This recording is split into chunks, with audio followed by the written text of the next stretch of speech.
Très bien, bonsoir à tous et bienvenue dans ce conseil municipal encore dans des conditions très particulières, puisque nous sommes toujours sous le respect au maximum des gestes barrières. Donc je remercie tous les conseillers municipaux qui ont accepté de ne pas être présents et d'avoir accepté de donner un pouvoir aux autres. Alors avant de commencer, j'ai une note à vous lire au sujet d'un dossier de demande d'enquête préalable à la déclaration d'utilité publique. On espérait pouvoir passer en délibération ce soir cette déclaration d'utilité publique et malheureusement elle n'a pas été prête à temps, donc on a reçu les papiers que vendredi dernier. Donc on n'a pas pu l'inclure évidemment dans la délibération. Par contre, ce qu'on vous propose, c'est de faire un conseil municipal exceptionnel la semaine prochaine, c'est-à-dire le 3 mai, à 18 h. Alors, je vais vous lire la note. En séance du 29 mars, le conseil municipal a approuvé un plan d'aménagement d'ensemble de la ville. Dans ce cadre et dans la continuité de cette délibération, un dossier d'enquête préalable à la déclaration d'utilité publique a été présenté en commission aménagement le 1er avril 2021. Ce dossier, qui sera ensuite transmis à la préfecture pour instruction, a pour objectif de constituer une réserve foncière dans l'attente de la définition d'un projet d'aménagement sur les 3 secteurs identifiés, les Rosiers, la Gare et le Grand Paty. Le dossier de demande d'ouverture d'enquête préalable à la déclaration d'utilité publique est constitué pour cause d'utilité publique conformément aux dispositions des articles R 112-5 et suivant du Code de l'expropriation. La mise en œuvre de cette procédure simplifiée est conditionnée par 3 critères cumulatifs. La DUP est demandée en vue de l'acquisition d'une réserve foncière, la DUP est demandée dans le cadre d'une opération d'aménagement importante et la nécessité de procéder à l'acquisition des immeubles avant que le projet n'ait pu être établi. Ce dossier doit notamment contenir une estimation sommaire globale des coûts des acquisitions réalisées fournies par la direction de l'immobilier de l'État. Ce document doit permettre aux élus de se positionner sur l'approbation du dossier en toute connaissance. Or, à la date d'envoi de la convocation aux élus, ce document ne nous était pas encore parvenu. Aussi, les élus de la majorité ont préféré enlever cette délibération de l'ordre du jour du conseil municipal d'aujourd'hui pour que le dossier complet puisse être communiqué avant présentation en conseil. Le conseil va donc devoir être convoqué de manière exceptionnelle pour que ce dossier puisse être présenté dans les meilleurs délais. L'avis de la direction de l'immobilier de l'État ayant été reçu le vendredi 23 avril 2021, nous vous proposons la date du lundi 3 mai à 18 h. Vous recevrez donc une convocation ainsi que les documents pour ce conseil exceptionnel dès demain. Autre délibération qui sera également à l'ordre du jour de ce conseil exceptionnel, c'est une délibération pour le Moulin du Bouel, puisqu'on a passé, effectivement, on a donné un accord aux différentes entreprises pour la rénovation du Moulin du Bouel, et ça a été passé en commission de marché public seulement mardi soir, et donc les convocations au conseil municipal étaient déjà parties. Donc là, comme on veut aussi aller vite sur ce dossier, parce qu'il faut convoquer les entreprises pour qu'elles puissent commencer les travaux dès cet été, donc il est proposé de mettre également ce sujet à l'ordre du jour du conseil municipal extraordinaire du 3 mai. Voilà. Et puis on aura sans doute une délibération sur une commission également, parce que la commission culture aujourd'hui, avec les changements d'élus, n'a pas été approuvé pour le moment. Donc on va passer une délibération ce soir sans cette commission culture, mais on aura à la passer quand même le 3 mai. Le 3 ou fin mai, oui, on verra. Mais je pense qu'on devra être prêt pour le 3 quand même, j'espère. Donc voilà un petit peu ce que j'avais à vous dire. D'autre part, suite à la démission de Madame Gaëlle Poulain du conseil municipal, nous accueillons aujourd'hui Monsieur Hervé Lecam, qui a accepté de la remplacer, comme il était à la suite dans la liste. Voilà, Monsieur Lecam va intégrer le pôle solidarité, sociale et solidarité, avec pour délégation principale de s'occuper des personnes âgées. Voilà. Et Madame Magali Pétel, qui donc avait intégré le conseil municipal avant, elle sera dans le pôle culture. C'est bien ça. Voilà les informations que j'avais à vous faire passer avant de débuter, de commencer l'ordre du jour de ce conseil municipal. Donc, premier point à l'ordre du jour, donc l'approbation du compte-rendu du dernier conseil municipal. Vous l'avez reçu, je suppose, dans avec les points de ce soir. Est-ce que vous avez des observations à faire sur ce compte-rendu de la dernier conseil municipal? Personne? Bien, donc je vais vous demander de bien vouloir l'approuver. Qui est contre?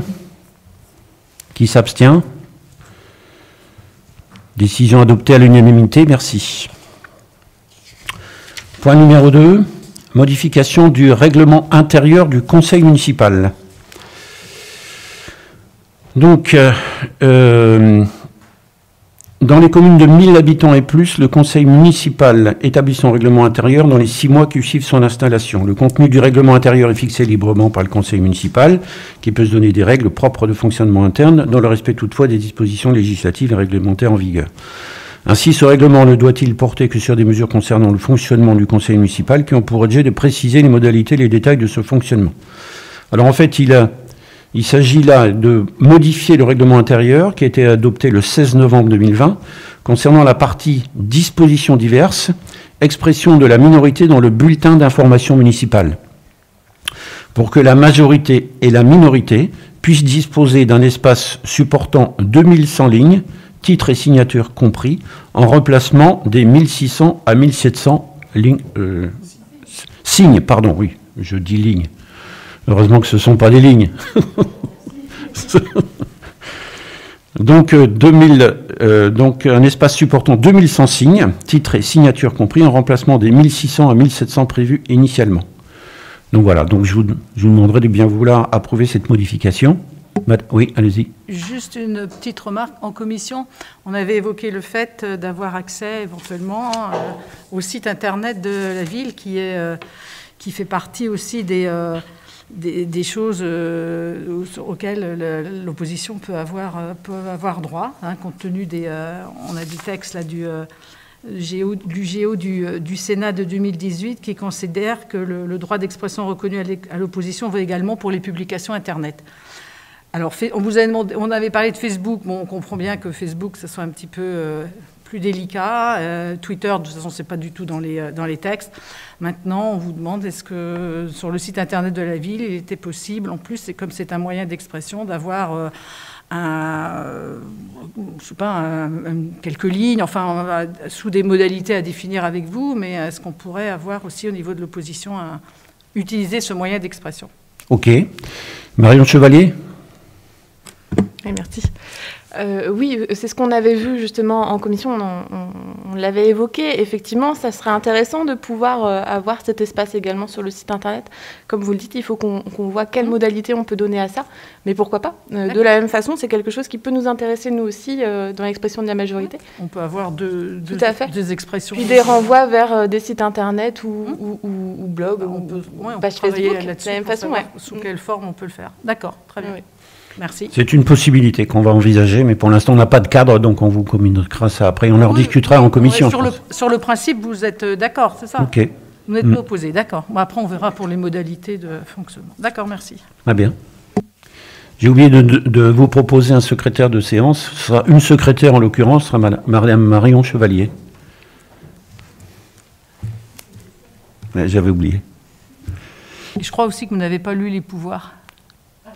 Ah oui, effectivement, je n'ai pas donné les pouvoirs. Bah, attendez, je vais les donner. Je suis désolé, il y en a pas mal, ouais. Alors, donc, énumération des absents et des pouvoirs. Donc, M. Saliot a donné pouvoir à Mme Séché. M. Chevet a donné pouvoir à Mme Pierre. Mme Tardivel a donné pouvoir à M. Hervé. M. Delaunay a donné pouvoir à Mme Pinard. M. Klutchnikov a donné pouvoir à M. Kermarek. Mme Marché a donné pouvoir à Mme Durand. Mme Horry a donné pouvoir à M. Gwenaël Hervé. Je rappelle que tous les présents peuvent avoir 2 pouvoirs. Hein. Monsieur Salle a donné pouvoir à Monsieur Leroy, Madame Oran a donné pouvoir à Monsieur Leroy, Monsieur Lafont a donné pouvoir à Monsieur Raveau, Madame Gaucher a donné pouvoir à Madame Chevalier, Madame Pétel a donné pouvoir à Madame Durand, Monsieur Saunier a donné pouvoir à Madame Briand, Monsieur Déguerré a donné pouvoir à Madame Lerussard, Monsieur Roulet a donné pouvoir à Monsieur Athanase et Monsieur Boutin a donné pouvoir à Madame Pierre. Voilà, excusez-moi de ne pas les avoir donnés avant. Donc là, pour cette proposition donc, de modification du règlement intérieur, on vient d'en discuter, donc je mets ça au vote. Qui est contre? Qui s'abstient? Donc proposition adoptée à l'unanimité, merci. Délibération numéro 3, donc désignation des commissions communales. Donc dans les communes de plus de 3500 habitants, la composition des différentes commissions doit respecter le principe de la représentation proportionnelle pour permettre l'expression pluraliste des élus au sein de l'Assemblée communale. Suite aux démissions de Mme Kozik, de Mme Almin et Desmarais, puis de Mme Poulain, et aux nominations successives de M. Klutchnikov, Mme Pétel, M. Athanase et M. Lecam, il est proposé au conseil municipal de désigner les élus participant aux différentes commissions de la manière suivante. Vous avez reçu la composition des commissions. Donc je vais retirer la commission vie culturelle qui sera vue plus tard, parce qu'effectivement il manque une personne de la majorité dans cette commission, donc il ne faudra pas en tenir compte. Et on repassera une délibération pour celle-là sans doute au prochain conseil municipal. Voilà, donc est-ce qu'il y a des remarques par rapport à cette composition des commissions? Il n'y a rien de spécial. Ok, donc je passe au vote, non? On vote pour cette... oui. Oui, il y a un vote, bien sûr. Donc, qui est contre? Qui s'abstient? Donc, proposition adoptée, merci. Délibération numéro 4.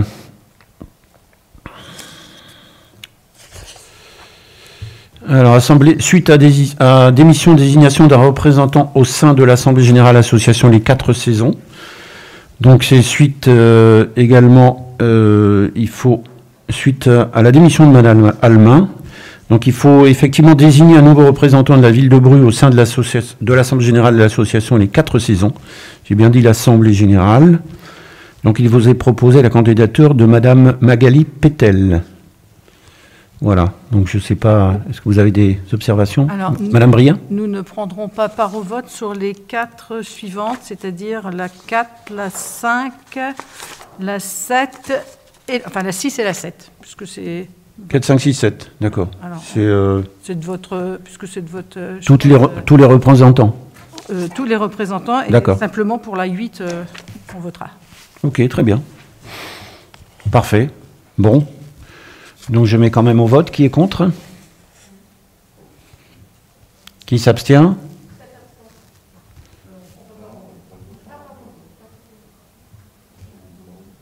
Ne participe pas au vote. Oui, c'est pas une abstention. Hein. Ok. Donc proposition adoptée à l'unanimité, moins 7 non-participation. Donc la délibération numéro 5, donc là également, suite à démission, désignation d'un représentant au sein du conseil d'administration, cette fois-ci, de l'association Les 4 Saisons. Et donc là, il est proposé de la candidature de M. Julien Salio. Voilà. Qui est contre? Qui s'abstient? Donc M. Salio est élu à l'unanimité, moins les 7 non-participation au vote. Également, suite à démission, désignation d'un délégué à la commission du marché. Donc, c'était Madame Almin, qui était, je crois, à la commission des marchés. Et donc, là, il est proposé de désigner un nouveau représentant de la ville de Bru au sein de la commission du marché. Et il vous est proposé la candidature de Madame Magali Pétel. Qui est contre? Qui s'abstient? Proposition adoptée à l'unanimité, moins 7 ne participe pas au vote.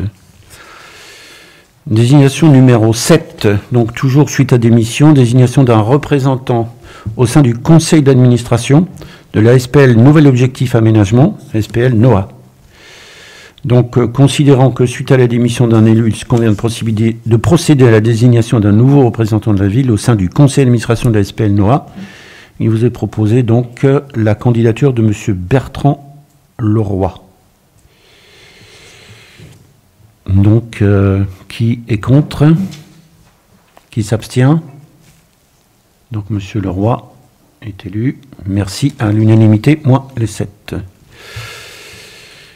La délibération numéro 8, donc désignation des membres du conseil d'administration du centre communal d'action sociale. Donc là, effectivement, considérant, vu le code et considérant que l'élection a lieu au scrutin de liste à la représentation proportionnelle, Bon, je vais reprendre depuis le début, excusez-moi. Considérant que conformément à ces dispositions de la loi, voilà, exposées avant, le conseil municipal est tenu d'élire en son sein les membres qui siégeront au conseil d'administration du CCAS dans un délai maximum de 2 mois suivant son renouvellement. Considérant que l'élection a lieu au scrutin de liste à la représentation proportionnelle ou plus fort reste, sans panachage ni vote préférentiel, considérant que chaque conseiller municipal ou groupe de conseillers municipaux peut présenter une liste de candidats, même incomplète, considérant que les sièges sont attribués aux candidats suivant l'ordre de présentation sur chaque liste, considérant que si plusieurs listes ont le même reste pour l'attribution du ou des sièges restant à pouvoir, ceux-ci reviennent à la ou aux listes qui ont obtenu le plus grand nombre de suffrages, et qu'en cas d'égalité de suffrages, le siège est attribué au plus âgé des candidats. Après cet exposé, le Conseil procède à l'élection des membres au scrutin secret parmi les listes de candidats présentés. Donc, pour la liste de Bru humaine, audacieuse et écologique, je vais nommer les candidats. Donc, M. Salio, Mme Séché, Mme Marché, Mme Horry, M. Lecam, Mme Chevalier et M. Chevet. Et pour la liste Unir pour agir, Mme Le Russard et Mme Briat. Donc, il va falloir procéder à un vote dans l'urne qui est fournie là. Vous avez... Pardon. Vous avez eu des bulletins de vote, hein, je suppose. Voilà.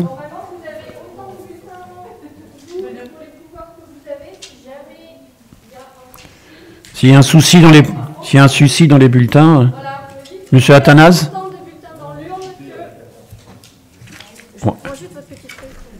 Oui.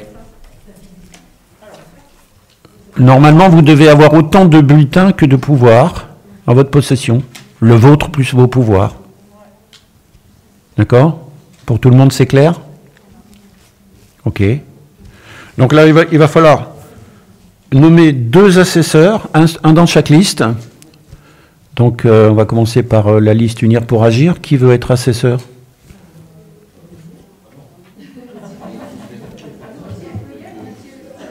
Ah, alors, est-ce que Beuillette, si elle est candidate? Je ne sais pas. Ça, c'est une question à poser à Madame Saval.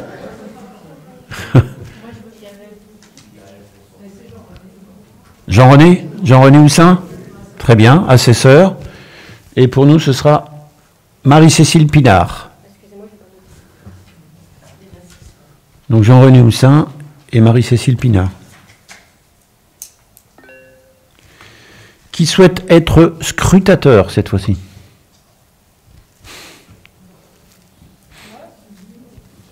Gaël Pierre?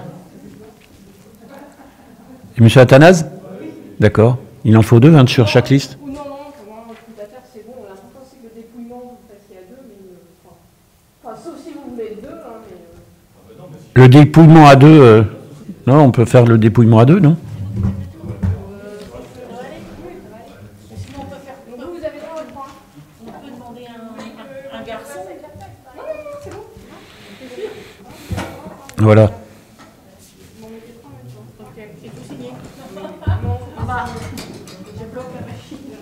Il faut signer sur la liste?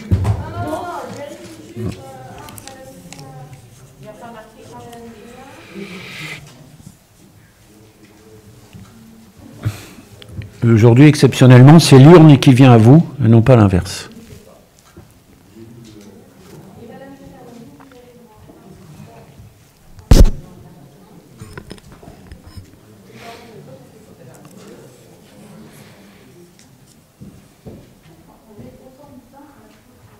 Peut-être.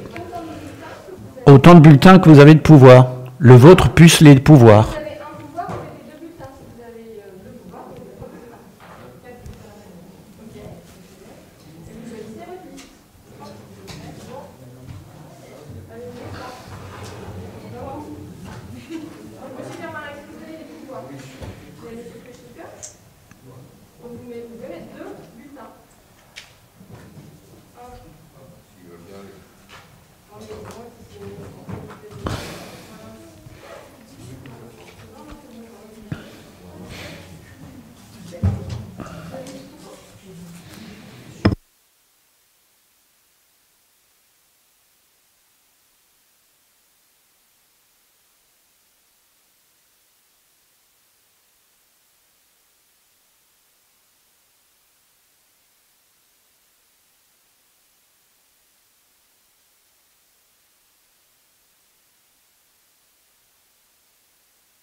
Oui, donc on va laisser les scrutateurs et les assesseurs s'approcher de l'urne, qu'on va laisser au centre.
Très bien. Donc vous m'avez dit 28 pour la liste Bru humaine. Et 5. D'accord.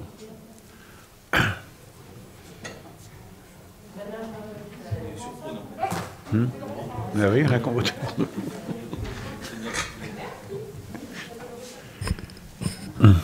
Bien, merci beaucoup. Donc,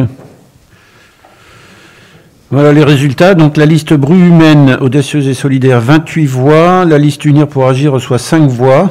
Donc, sont élus pour la liste Bru humaine, audacieuse et solidaire en tant que liste principale. Donc, Julien Salio, Gwenaël Séché, Sylvie Marchais, Isabelle Horry et Hervé Lecam. Seront sur liste complémentaire Marion Chevalier et Jean-Baptiste Chevet. Est élu pour la liste Unir pour agir Sylvie Le Russard et sera sur liste complémentaire Sylvie Bria. Voilà. Donc je précise qu'on répare ce qui n'avait pas été fait dans le premier vote du CCAS. C'est vrai qu'on n'avait pas fait cette élection à liste et il fallait le faire. Donc on a réparé cette erreur en même temps. Voilà, très bien. Donc on va passer à la délibération numéro 9. Finance, convention de mise à disposition des locaux avec le parc Expo Rennes Aéroport. Monsieur Leroy. Donc les 3 délibérations à venir concernent le centre de vaccination, donc qui a ouvert le 15 mars dernier. Donc dans cette première délibération, donc la numéro 9, le Parc Expo de Rennes Aéroport donc met gracieusement à disposition de la ville le bâtiment central du parc, le bâtiment 10, ainsi que l'esplanade numéro 9. À savoir que la ville garde à sa charge un certain nombre de services dont le détail est annexé. Donc je vous demanderai de bien vouloir autoriser Monsieur le maire à signer la convention de mise à disposition des locaux du Parc Expo Rennes Aéroport. Merci. Est-ce qu'il y a des questions par rapport à cette... Je ne vois plus Madame Brien là-bas. Pas de questions? C'est vrai que Non, simplement dans la convention, donc reste à notre charge le gardiennage, le nettoyage des sanitaires, notre charge financière, hein, je veux dire. Hein. Oui, bien sûr. Le gardiennage,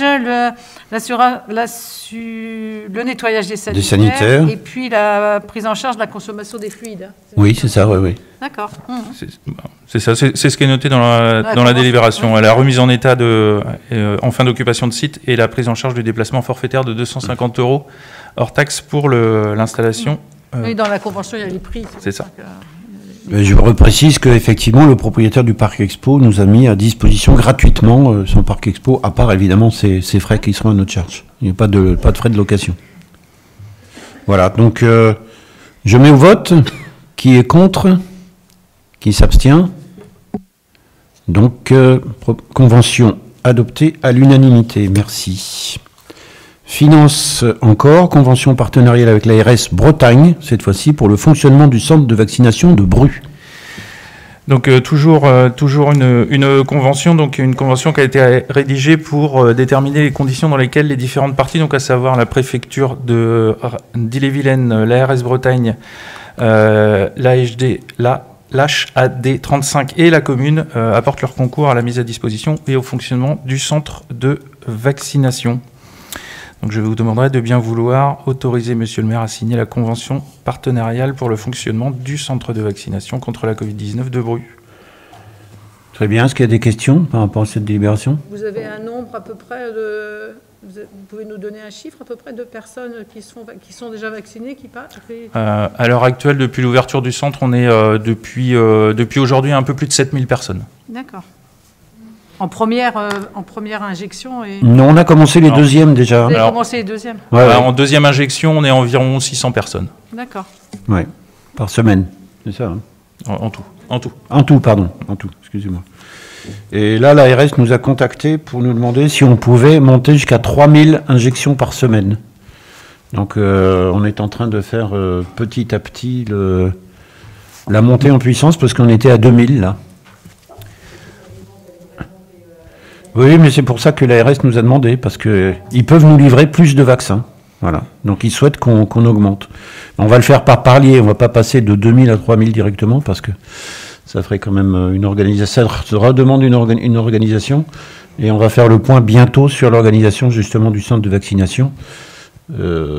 C'est prévu qu'on puisse faire un retour, peut-être pas au conseil municipal exceptionnel, mais enfin dans les prochains jours, les prochaines semaines, on va dire. Puisque vous évoquez cette question, quelle est la situation administrative et puis des personnels qui vont, bien sûr que des personnels volontaires de la mairie, il y a un tour de rôle, comment ça se passe au niveau de l'organisation? Il y a une organisation qui a été mise en place, bien évidemment, c'est nous qui avons organisé, c'est Isabelle Rouillet, qui est l'organisatrice en chef, on va dire. Donc c'est elle qui a suivi le projet depuis le début. D'ailleurs, je l'en remercie vivement parce que c'est vrai qu'elle fait un sacré travail et ça demande beaucoup d'investissement de sa part. On a également Damien Collat et Laurent Fossé. Vous avez peut-être vu l'article dans Ouest France qui est paru. Donc Damien Collat et Laurent Fossé participent aussi, mais pas que. On a aussi ponctuellement Dominique Santi, mais qui va maintenant être beaucoup plus sur la préparation des élections, puisque les élections vont arriver vite. Voilà, et puis également Audrey de l'accueil, qui participe aussi en tant qu'encadrant, je dirais.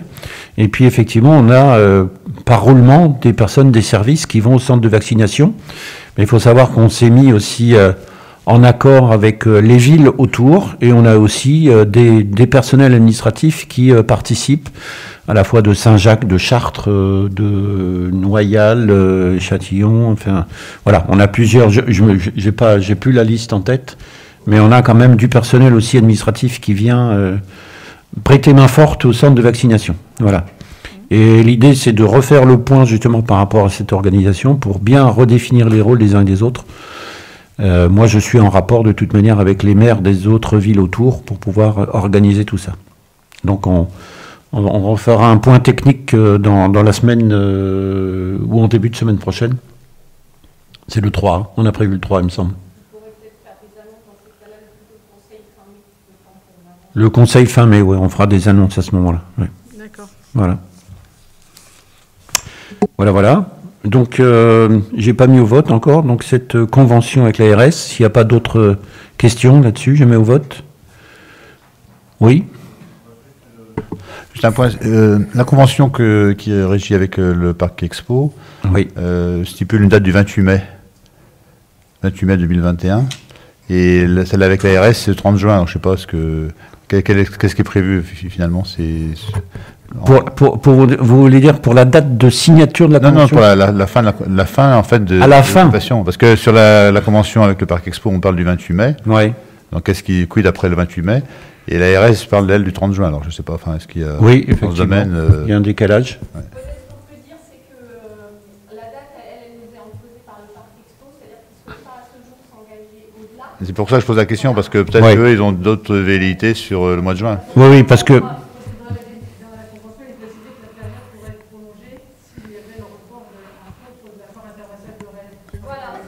Ouais. Elle est annulée, oui, elle est annulée. Et dans tous les cas, si à un moment donné on était coincé, on trouverait, on se Ce que je veux dire, est-ce qu'on n'a pas un plan B sur si le Parc Expo n'était plus disponible? Oui, alors, on a discuté avec le Parc Expo et il y a effectivement, de toute manière, il y aura des possibilités. S'ils ouvrent une partie du Parc Expo, on aura toujours les possibilités de rester ou éventuellement de déménager dans un autre local, mais on restera sur le Parc Expo. Okay. Pour une meilleure visibilité des personnes qui viennent se faire vacciner. C'est logique. Et effectivement, on a l'accord de principe de M. Pigeot là-dessus. Donc voilà, d'où le décalage des dates sur les... Ok, d'autres observations? Donc je mets au vote. Qui est contre? Qui s'abstient? Donc la proposition de convention est adoptée à l'unanimité. Délibération numéro 11, convention de financement pour le fonctionnement du centre de vaccination de Bru, Monsieur Leroy. Donc la dernière convention du centre de vaccination concerne le financement de ce centre par l'ARS. Donc une convention a été conclue entre l'ARS et la ville jusqu'à la fermeture du centre, au plus tard le 30 juin 2021, donc à cette date, et pourra être modifiée par voie d'avenant pour la prolongation de la campagne de vaccination. Donc ce financement concerne les frais d'organisation, de coordination de logistique, les fonctions d'accueil et de secrétariat, les prestations d'hygiène et de traitement des déchets, ainsi que les frais d'installation et d'équipement du centre de vaccination.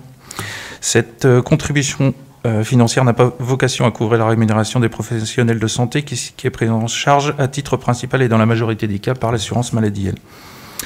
La convention précise également les modalités de versement et les engagements des responsabilités de chaque partie. Elle mentionne un montant plafond de 45 000 € qui constitue le montant plafond de l'acompte et non pas du financement total versé par l'ARS pour les 2 premiers mois d'activité.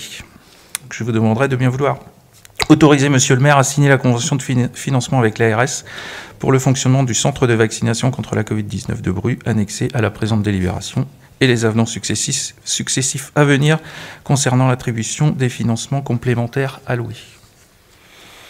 Merci. Est-ce qu'il y a des remarques ou des questions par rapport à cette délibération? Non, parce que c'est un acompte, donc de toute façon, si la prolongation arrive après le 30 juin, il y aura, j'imagine, une somme après qui viendra, les 45 000 euros. Exactement. Les 45 000 euros, c'est vraiment un acompte assez bas en fait de ce qu'on ne sera régularisé ou tout au moins amendé avec s'il y a prolongation. Exactement. Puis en fonction aussi de la taille, là on vient de passer, donc comme on disait tout à l'heure, on vient de passer à plus de 2012 semaines, donc on est passé en taille 3 d'un centre de vaccination, donc qui ouvrira probablement à des subventions supplémentaires. D'accord.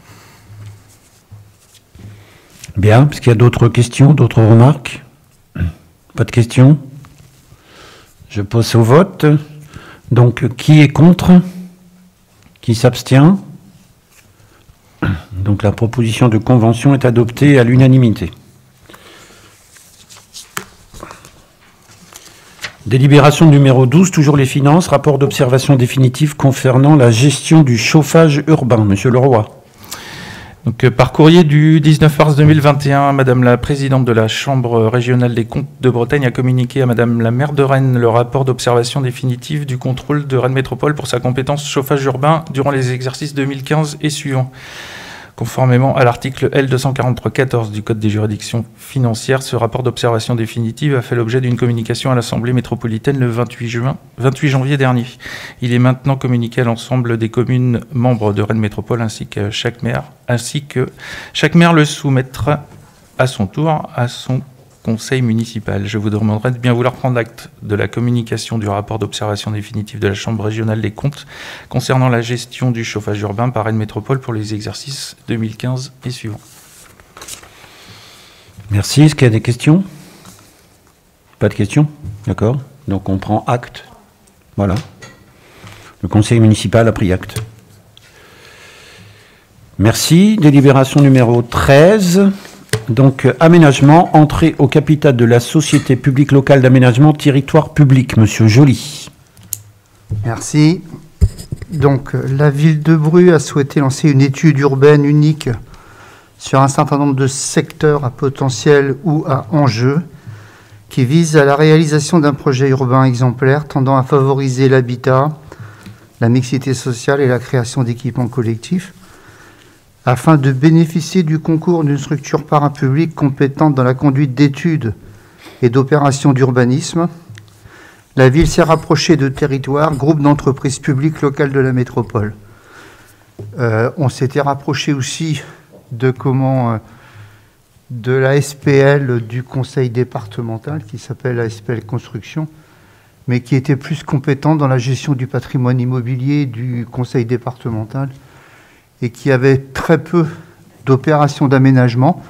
Elle en a quand même une importante sur Bruce, c'est le campus de Carlan, puisque cette SPL-là travaille avec la SADIV.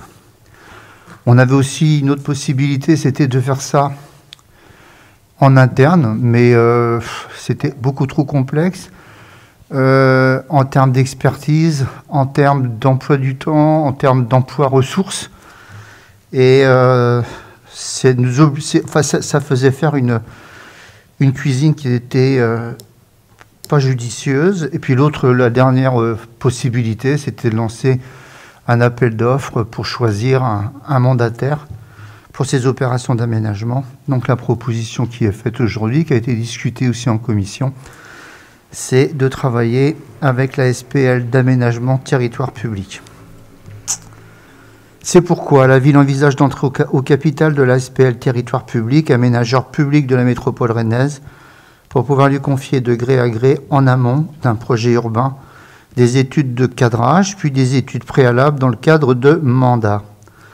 La SPL Territoire Public a été créée en 2010 aux côtés de la SEM Territoire et Développement pour permettre aux collectivités de la métropole rennaise de mettre en œuvre leurs projets d'aménagement dans le cadre d'une maîtrise publique forte, garante de la qualité urbaine, par les exigences architecturales, par un aménagement des espaces extérieurs, qu'ils soient à destination privée ou publique.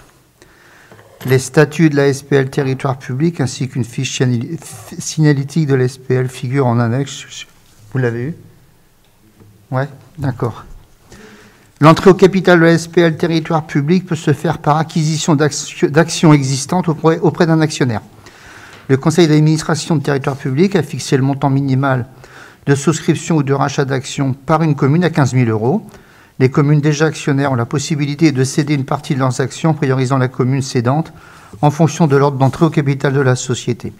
Selon ce principe, la commune de l'Ermitage, qui détient 331 actions sur les 7 986 actions composant actuellement le capital social de territoire, céderait à la ville de Bru des actions à hauteur d'environ 15 000 €.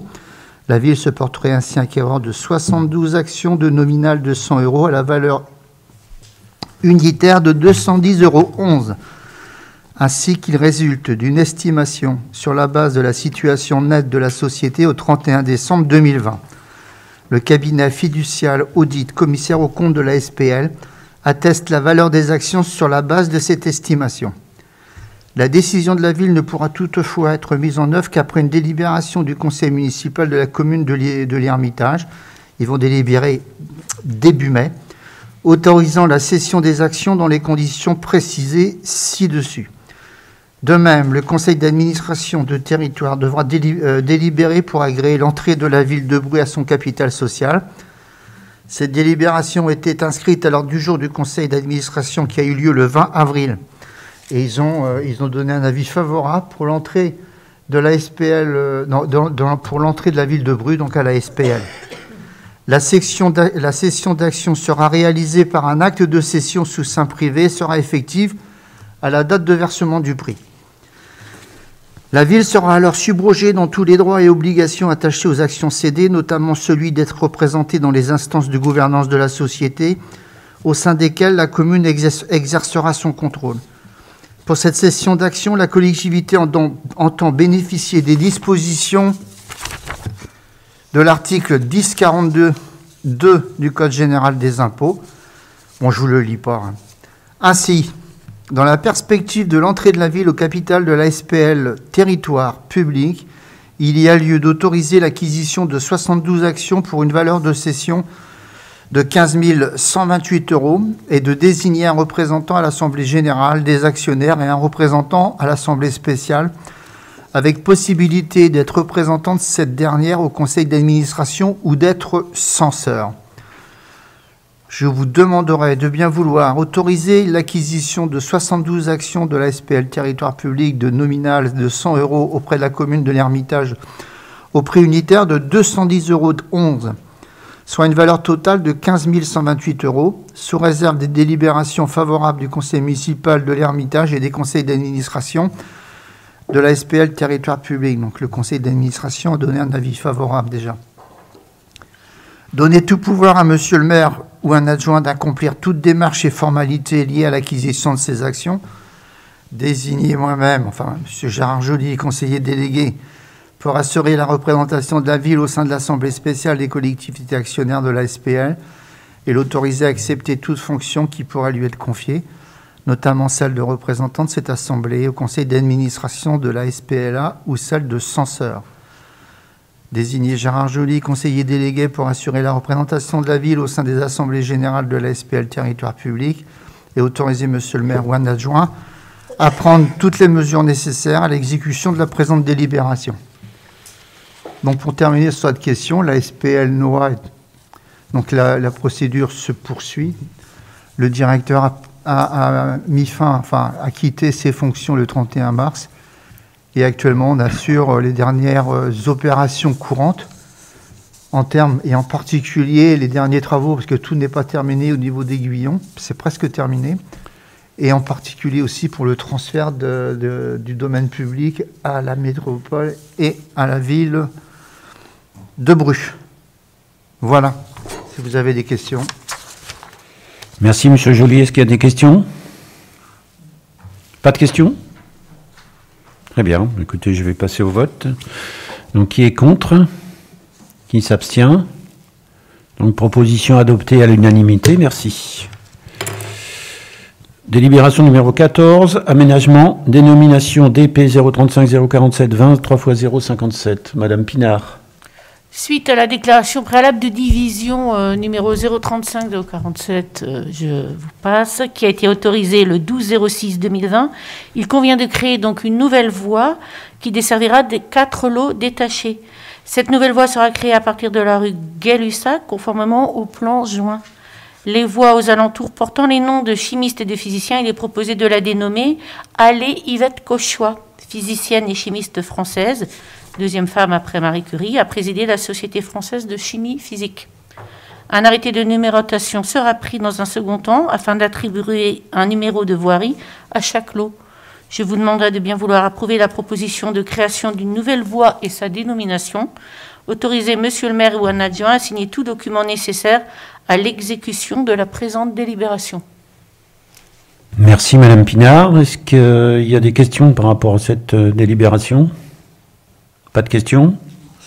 Très bien, je passe au vote. Qui est contre? Qui s'abstient? Donc proposition adoptée à l'unanimité. Merci.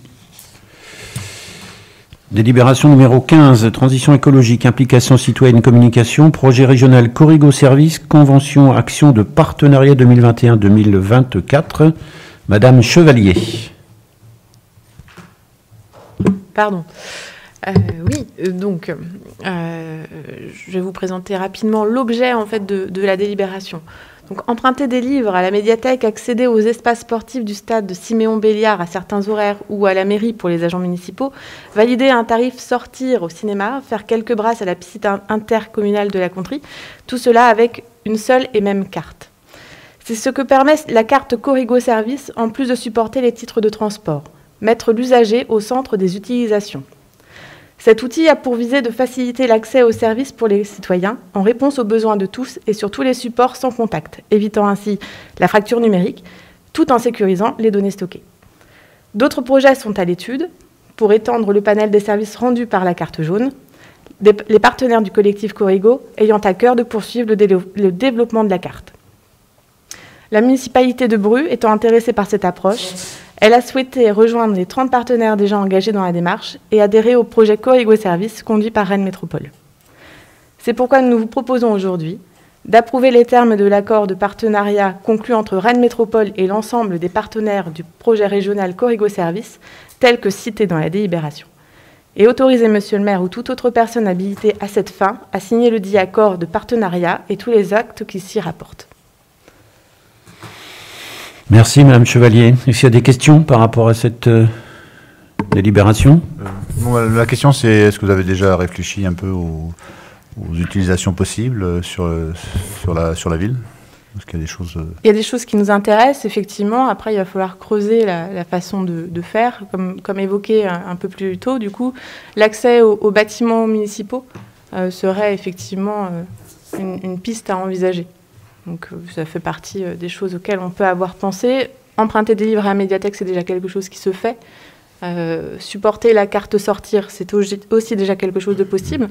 Derrière, il y a d'autres projets à l'étude, justement par ce COPIL au niveau de Rennes Métropole, du type faire supporter sur la carte Corrigo une carte de fidélité, multi-commerce, des choses comme ça. Donc, en fait, intégrer ce partenariat, ça va nous permettre aussi d'être à l'écoute de ce qui est possible et de l'envisager ensuite pour notre commune.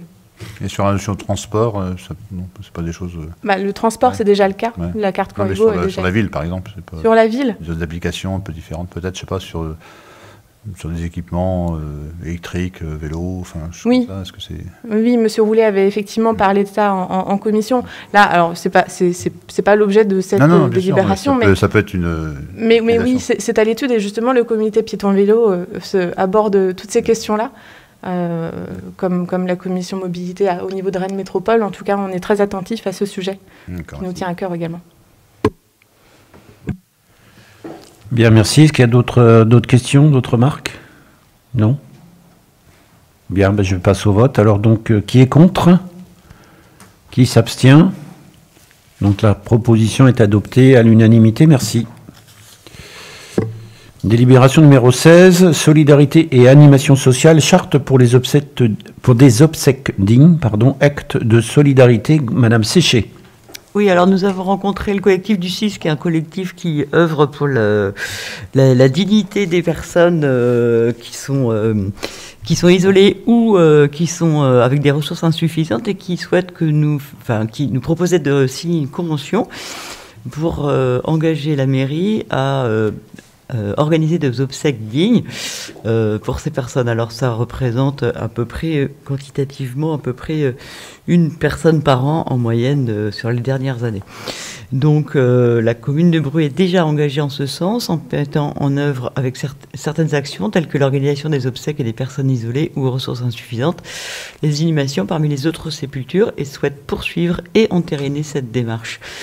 Je vous demanderai donc de bien vouloir autoriser Monsieur le maire à signer l'acte de solidarité dans le cadre de la charte départementale pour les obsèques dignes et sépultures décentes. Merci. Est-ce qu'il y a des questions? Non, pas de questions? Très bien, je passe au vote. Qui est contre? Qui s'abstient? Donc proposition adoptée à l'unanimité, merci. Délibération numéro 17, éducation, participation au capital de la SIC Nourrir l'Avenir. Donc Monsieur Hervé, en l'absence de Madame Tardivelle, c'est Monsieur Hervé qui présente cette délibération. Donc pour rappel, c'est une délibération qu'on avait déjà lue la dernière fois, mais on avait omis de mettre les statuts dans l'ordre du jour. Donc ce coup-ci, ça a bien été mis. Donc la ville de Bru s'est engagée depuis plusieurs années dans un projet de restauration collective bio locale et fête maison. L'objectif est de nourrir les enfants brusois scolarisés avec des repas de très haute qualité pour des valeurs éducatives et de santé publique, mais également parce que ce projet s'inscrit dans la charte vertueuse de la transition écologique. Aujourd'hui, nous souhaitons valoriser ce projet et aller encore plus loin en devenant associés membres fondateurs de la société coopérative d'intérêt collectif Nourrir l'Avenir, qui réunit divers acteurs autour d'une mission d'intérêt général. Considérer la restauration collective comme un levier pour répondre à la crise écologique, sociale, économique et sanitaire. En effet, la SIC entend accélérer la transition alimentaire et favoriser la construction d'un système alimentaire résilient en agissant de façon opérationnelle pour une restauration saine, durable, sociable et accessible à tous. La SIC s'engage donc pour une agriculture bio et en circuit court de proximité avec des produits frais pour le commerce équitable, contre le gaspillage alimentaire, pour la réduction du plastique et l'éducation des mangeurs. La SIC Nourrir l'Avenir affirme sa dimension d'utilité sociale et son caractère non lucratif en réinvestissant 100% de ses excédents dans son activité. Il y aura quatre catégories d'associés, des salariés, des formateurs consultants, l'écosystème bénéficiaire, collectivité, association, scope, des bailleurs de fonds. Les associés bénéficieront d'un accès privilégié à des échanges avec le réseau et participeront à la construction de solutions pour l'avenir de la restauration. Pour la ville, cet engagement permettra d'offrir une visibilité et une reconnaissance à l'échelle nationale de son projet pionnier et exemplaire, mais également de poursuivre sa déclinaison au niveau des restaurants scolaires et de continuer à s'engager pour un projet plus global visant à placer l'alimentation au cœur de nos priorités. Je vous demanderai d'approuver les statuts de la SIC, l'entrée au capital de la SIC à hauteur de 2 000 €, la désignation de Madame Tardivelle en qualité de représentante de la ville au sein de la SIC.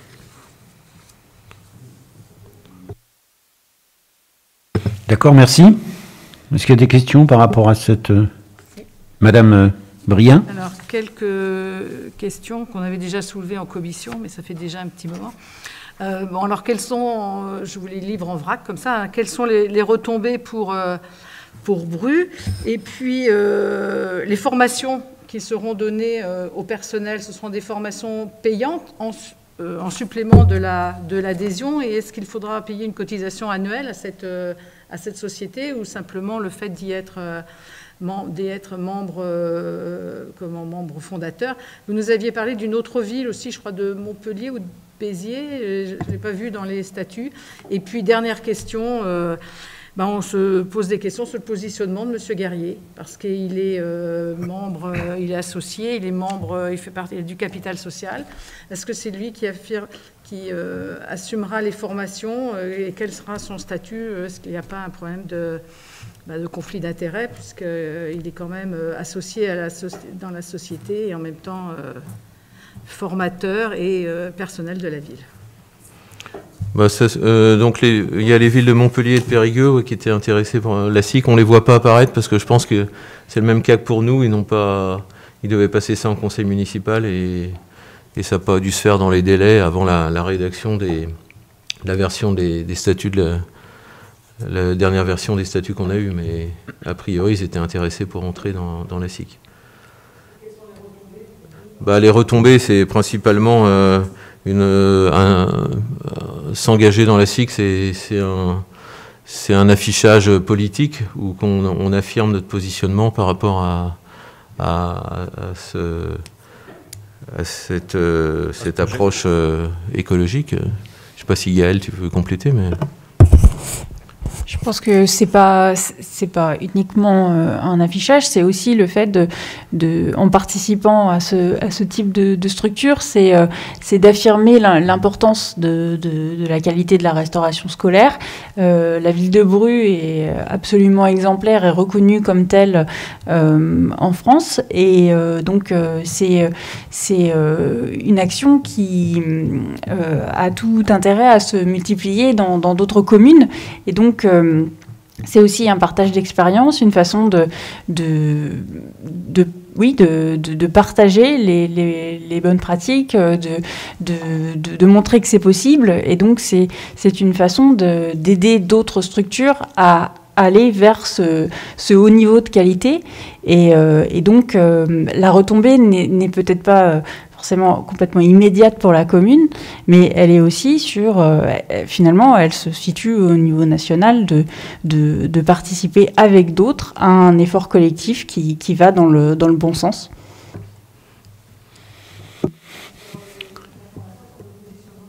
La position de M. Guerrier, donc ça a été traité, on avait regardé ça. Donc lui, il fait pas partie du même collège, donc il fait partie du collège des formateurs consultants. Il fait partie du collège formateur consultant. Donc dans ce collège-là, il est associé à la SIC. Mais il est. Mais par contre, ce qui a été décidé, c'est que s'il y avait des formations de cuisiniers à Bru, lui n'assurerait pas les formations pour Bru, il ferait des formations pour d'autres cuisiniers ailleurs. Ils vont être organisés. Ça c'est la SIC qui va, oui, sans doute qu'elles sont payantes. Ils vont se mettre organismes de formation, et comme toutes les formations, ils vont pas faire ça gratuitement. Maintenant, je pense que M. Guerrier, lui, il peut très bien être formateur consultant pour une autre structure, à condition qu'il fasse ça sur ses congés payés. C'est ce qu'il fait aujourd'hui. Hein. C'est ce qu'il fait aujourd'hui. Sur ses congés, c'est ce qu'il fait déjà. Hein. C'est ce qui est prévu. Hein. Il fasse ça sur ses congés.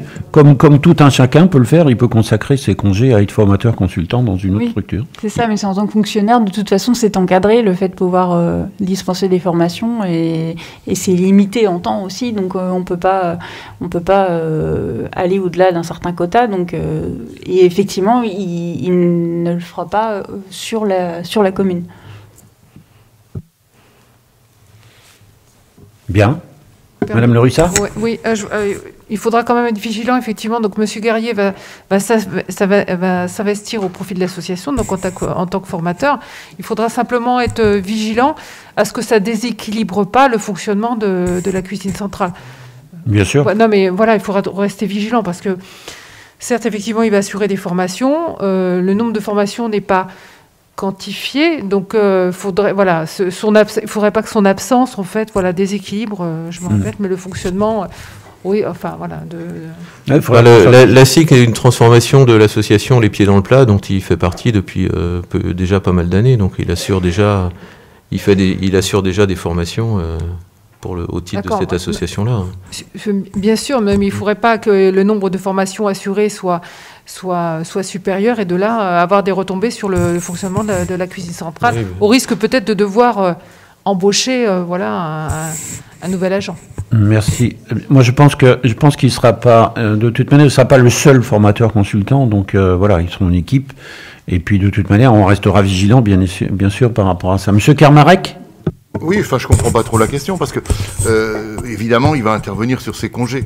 Donc, le fait que ce qu'il fait pendant ses congés, dans la mesure où ça reste conforme au statut de la fonction publique, c'est son affaire. Il ne s'agit pas, s'il devait intervenir sur son temps de travail, on comprendrait vos inquiétudes, mais là, il n'y a pas de raison.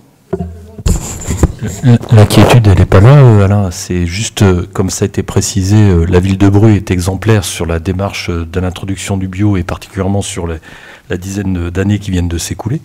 Donc dès le moment où on se met en position au travers de cette participation plutôt comme une action politique, comme j'ai entendu dire, on se pose la question, nous en tant qu'élus, représentant les Brusois, dire quel est l'intérêt pour les Brusois qui quelque part vont financer cette participation politique, de voir l'intérêt pour la commune par rapport à ce qui a déjà été fait jusqu'à maintenant, sans faire partie de cette structure.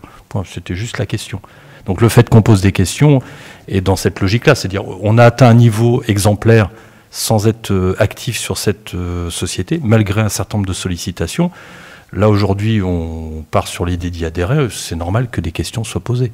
Non, mais qu'on pose des questions, oui, mais qu'on s'inquiète de l'implication trop forte de... Et qu'est-ce qu'on pourra faire de plus par rapport à cette adhésion? C'était la question de Sylvie. Quelles sont les retombées supplémentaires par rapport à ce qui a été déjà fait jusqu'à maintenant par la... Si on a une haute qualité de restauration aujourd'hui, c'est aussi le travail de Jean-Jacques Guerrier, tout ce qu'il a pu faire au sein des contacts qu'il a pu avoir dans les... C'est le travail d'une équipe, je suis bien d'accord avec vous. Oui. Ouais, voilà. Donc tout ça, ça contribue à... Et une continuité, Qu'est-ce qu'on peut faire de... des actions.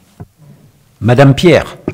Peut-être ce qu'on peut dire également, c'est que le fait de favoriser la dynamique vers la restauration biologique, équitable, tout ça, c'est le fait que plus on aura de collectivités et même éventuellement d'autres systèmes de restauration collective qui s'orientent vers cette direction, plus on aura aussi des débouchés pour les agriculteurs français, locaux, sur les produits équitables. Et donc, on peut imaginer aussi qu'en termes de prix, ça puisse être intéressant. Donc, ce sont des dynamiques qui sont sur le long terme, mais c'est une façon aussi de s'engager sur finalement un futur désirable et que l'on construit pas seulement dans la ville, mais avec d'autres partenaires. Bien. Monsieur Houssin? Non, pardon, je pensais que vous vouliez parler. Non? Pas d'autres interventions? Très bien, bah écoutez, je vais passer au vote alors. Donc, qui est contre? Qui s'abstient? Donc, proposition adoptée à l'unanimité, merci. Délibération numéro 18, personnel, proposition, suppression et création de postes et modification du tableau des effectifs. Madame Chevalier. Merci. Donc, on va revenir en fait sur une délibération passée en février où on proposait le lancement d'une procédure de recrutement pour remplacer un agent titulaire qui exerçait des missions de responsable de la médiathèque, qui est parti par voie de mutation.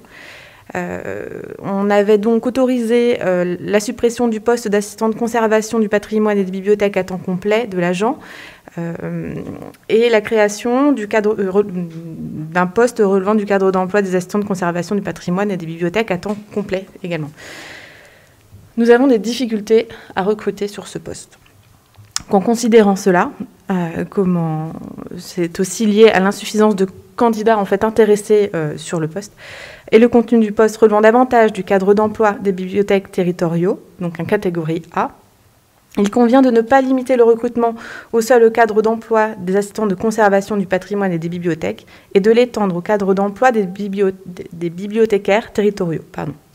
Donc nous vous proposons la création d'un poste relevant du cadre d'emploi des bibliothécaires territoriaux à temps complet, à compter du 1er avril 2021, dans le cadre de la prolongation de la publicité de poste en cours, de maintenir également la création du poste relevant du cadre d'emploi des assistants de conservation du patrimoine et des bibliothèques à temps complet, initialement créé par la délibération de février, et de supprimer ensuite le poste qui ne relèvera pas du cadre d'emploi du candidat ou de la candidate qui sera retenu à l'issue de la procédure de recrutement, afin de ne conserver qu'un seul poste. Donc, je vous demanderai d'adopter les propositions du maire, de modifier le tableau des emplois et d'inscrire au budget les crédits correspondants. Merci Madame Chevalier. Est-ce qu'il y a des questions? Juste Madame Bria? une petite remarque. Est-ce qu'on pourrait avoir le tableau des effectifs dans un prochain conseil? Je peux regarder ça, effectivement. Merci. Très bien, merci. D'autres questions, remarques? Non? Je passe au vote. Qui est contre? Qui s'abstient? Donc, proposition adoptée à l'unanimité. Merci. Délibération numéro 19, personnel, nouvelle composition du conseil municipal à compter du 30 mars 2021. Madame Chevalier. Donc, comme évoqué en ouverture, Madame Gaëlle Poulain a présenté sa démission, ses fonctions de conseillère municipale déléguée de la ville de Breux le 29 mars dernier. Elle a cessé donc de percevoir les indemnités de fonction à compter de cette date. Madame Gaëlle Poulain a été remplacée par Monsieur Hervé Lecam à compter du lendemain, le 30 mars. Monsieur Hervé Lecam percevra donc son indemnité de fonction à compter de cette date. Donc vous trouverez ici après le tableau de répartition des indemnités. Juste une petite remarque, décidément le copier-coller est très en vogue, parce que vous avez laissé M. Athanase encore en pourcentage. Ah mince. C'est bien. Aïe. Nous rassurer. Bon bah oui, désolé. On n'a pas... Effectivement.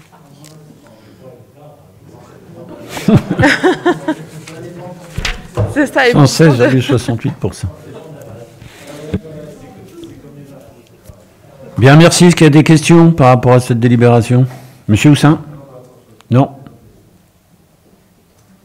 Plus tard? Bon. Très bien. Pas de questions? Très bien, je passe au vote. Qui est contre? Qui s'abstient? Proposition adoptée, merci. Est-ce qu'on a comme délibération? S'il vous plaît. Pardon? Le conseil est fini, là?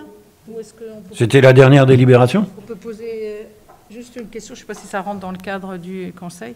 Dites-nous. À propos de la tenue des bureaux de vote, vous nous avez envoyé, vous vouliez peut-être en parler, je devance peut-être votre... J'avais pas spécialement prévu d'en parler, mais c'est vrai que j'ai envoyé cette semaine un mail, ça concerne... Alors, oui, voilà, parce que... Alors déjà, oui, on a vu les réactions diverses de vos élus.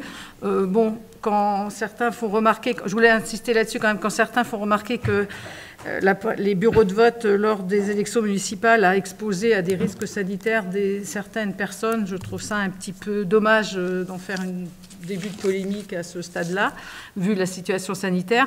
D'autre part, bon, il faut quand même savoir que la situation était pas facile. Les contraintes étaient très strictes, on n'avait pas de tests ou très peu, on n'avait pas de vaccin. On a organisé les élections municipales vraiment, et là, je crois que les services, on peut les remercier là-dessus, ça n'a pas été facile. Bon, vous parlez de quelle élection municipale, madame? Des municipales, de l'année dernière. De l'année dernière, du conseil. L'élection municipale. Des élections municipales, je dis. Oui, d'accord, non, mais d'accord. Non, mais je pensais que vous alliez parler des élections, des prochaines élections. C'est ça qui m'intéressait, moi. Je voulais quand même, on a voulu réagir quand même sur les remarques de certains de vos collègues. Maintenant, en ce qui concerne la participation pour les futures élections, vous nous demandez de trouver des bénévoles. Oui. Il nous faut 250 personnes, je crois. 256 personnes, oui, parce qu'on est obligé de doubler les bureaux de vote. Et croyez bien que c'est un handicap, j'en suis conscient. C'est pour ça que je voudrais savoir si vous aviez des informations concernant les conditions sanitaires, en fait, à nous donner, parce que vous pensez bien que quand on va essayer de solliciter peut-être des personnes, la première question, ça va être, bon, quelles vont être les conditions? Ça peut conditionner, du coup, leur présence ou pas. On est bien d'accord, mais c'est vrai que pour l'instant, je ne sais pas si on a eu les... On a eu certains éléments, donc je peux demander à Denis Legrand qu'elle fasse déjà une synthèse. D'accord, parce que là, quand j'ai écrit ce mail, on n'avait pas encore le retour de la préfecture, donc on n'avait pas effectivement... Moi, j'ai rencontré Madame Santi la semaine dernière, elle m'a dit qu'il faut envoyer un mail à tous les élus pour qu'ils mobilisent les amis, voilà, la famille, tous les gens. Non, mais je comprends tout à fait votre question. La première question, je pense qu'à vous, ça va être la même chose, ils vont vous poser... Oui, bien sûr. Non, mais donc, ce que je vous propose, c'est que je refasse le point avec Madame Santi à ce moment-là, et puis que je vous envoie les dernières informations qu'on a pu avoir. On fera ça dans la semaine pour que vous puissiez après rassurer les gens. C'est vrai qu'on a entendu dire qu'il faudrait que les assesseurs soient vaccinés. Enfin bon, on entend beaucoup de choses et puis donc aujourd'hui, je ne sais pas quelles sont les conditions exactes, mais on vous tient au courant. Je prends le pari de vous tenir au courant dans la semaine. Merci. Voilà. J'avais aussi une autre communication. Ah ben attendez. Après? Bon. Donc au sujet du champ solaire, de l'ouverture du champ solaire, vous avez peut-être eu l'occasion de voir, d'ailleurs c'est sur le site de la ville, effectivement il y a le champ solaire, alors le deuxième de Bretagne, hein, qui va s'ouvrir sur la commune, à la fois sur la commune de Pompéan et là, sur la commune de Bru, donc sur une ancienne fiche industrielle. Je crois qu'il y a 52 hectares, si j'ai bien tout retenu. Donc voilà, donc il faut savoir que donc c'est une opération qui est menée par Énergive et puis pardon, et Marc Énergie. J'avais pas tout retenu. Et donc du coup, il sera proposé aux Brusois et aux Brusoises de participer éventuellement financièrement à ce projet. Donc sur le projet qui doit faire à peu près 10 millions d'euros, si j'ai bien tout suivi, il est proposé que soit ouvert à la souscription 1 million d'euros. Donc les Pompéanais et les Brusois vont avoir la primeur à partir du 3 mai normalement, et sur une période de 15 jours, pour pouvoir souscrire. Alors la souscription minimum est de 500 euros, maximum de 10 000 euros. Donc pour cela, il faut aller s'inscrire sur le site. Et donc vous verrez sur le site de gweneg.bzh. Donc toutes les informations sont sur le site de la ville. Et donc après, tous les Brusois et les Brusoises sont invités à, s'ils le peuvent et s'ils le veulent, à souscrire donc des actions dans ce projet qui est un projet très intéressant. Je passe la parole à Madame Pierre qui pourra vous en dire un peu plus. C'est simplement en petite précision, c'est que pour s'inscrire sur la plateforme Gweneg pour participer, il faut remplir un certain nombre d'informations. Il faut d'abord créer un compte.